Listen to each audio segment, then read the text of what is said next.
aujourd'hui.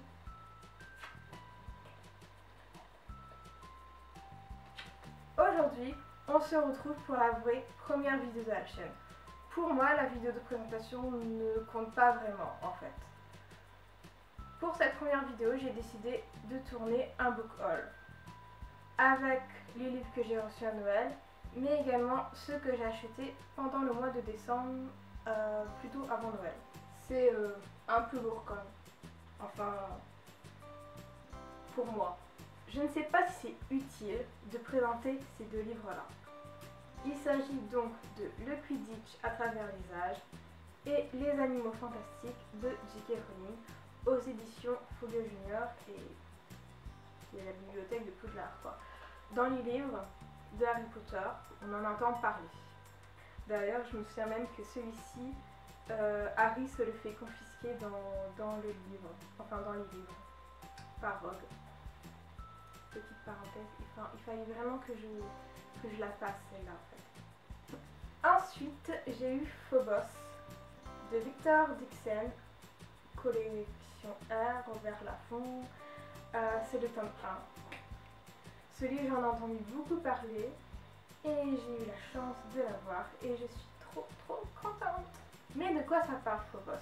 Phobos, c'est l'histoire de 6 filles, 6 garçons qui sont envoyés sur Mars. Et chaque semaine, pendant 6 minutes, ils doivent se conquérir et pendant ce temps, c'est retransmis sur Terre. Donc c'est une télé-réalité. L'histoire de base, elle est intéressante et j'ai vraiment hâte de le lire. Je ne sais pas quand je vais le lire, mais j'espère bientôt. Dans la première vidéo de ma chaîne, la vidéo de présentation, je vais vous parler de mes coups de cœur littéraires et je vous avais parlé de The Mental Instrument de Cassandra Clare aux éditions Pocket Jeunesse. J'ai le tome 6 dans ma palle, mais ne cherchez pas à comprendre pourquoi, j'avais pas le tome 5. Pourquoi? On ne sait pas. Mais The Mental Instrument, de quoi ça parle? C'est l'histoire de Clary, qui du jour au lendemain va se voir confrontée à des choses dont elle ne soupçonnait même pas l'existence. Elle va d'abord rencontrer des chasseurs de l'ombre, mais elle va aussi rencontrer des créatures obscures telles que des vampires, des loups-garous, ce genre de créatures dont on n'aimerait pas vraiment croiser la route un jour. Quand j'ai commencé à lire cette saga, je ne savais absolument pas de quoi ça parlait. C'est pour ça que j'essaie de ne pas vous en dire trop, parce que quand on y va à l'aveugle, je pense que quand on lit un livre à l'aveugle, la plupart du temps, ce sont vraiment des lectures incroyables. Lors de la première vidéo de la chaîne, de la vidéo de présentation, je vous avais parlé de The Book of Evie, qui était un coup de cœur pour moi.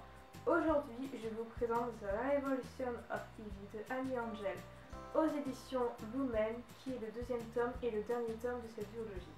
J'avais beaucoup aimé le premier, donc j'en attends beaucoup de celui-ci. Mais The Book of Evie, de quoi ça parle? C'est l'histoire de Evie, qui est... comment je vais dire ça? Destinée à tuer son futur mari. Son futur mari s'appelle Bishop. Et Bishop, c'est le fils du président. Déjà, rien que ça, moi, ça me plaît. Je ne vais pas vous en dire plus, mais si vous n'avez toujours pas lu le premier tome, je vous le conseille vraiment. The Book of Evie n'était pas mon coup de cœur de 2015, mais franchement, c'était pas loin. Quand j'ai fini de lire le tome 1, j'étais à ça de hurler. J'étais vraiment à ça de hurler. Maintenant, je vais passer au cadeau que j'ai reçu à Noël. Tout d'abord, j'ai reçu Zodiac de Romina Roussel aux éditions Michel Lafon. Sans savoir vraiment de quoi parlait ce bouquin, je le voulais. Premièrement, ça parle de signes astrologiques. Et ne me demandez pas pourquoi, depuis toute petite, je suis d'une certaine manière, je pense, passionnée par les signes astrologiques. Et en plus, ça parle de mon signe qui est le cancer. C'est l'histoire de Roma, qui est une étudiante du signe de cancer et qui est hantée par des visions. Personne ne la croit, puis un jour, l'une des lunes de sa planète explose. C'est le chaos. Roma se lasse Roma se lance alors dans une course contre la montre pour prévenir les autres constellations de la menace qui est sur elle. Car nous connaissons 12 signes astrologiques, mais à la base, ils étaient 13. Ensuite, j'ai reçu Aristote et Dante découvrent les secrets de l'univers de Benjamin Alire Sáenz aux éditions Pocket Jeunesse. Ce livre me faisait envie depuis déjà un certain temps et je suis trop contente de l'avoir reçu à Noël. Aristote et Dante, de quoi ça parle? Ça parle de Aristote,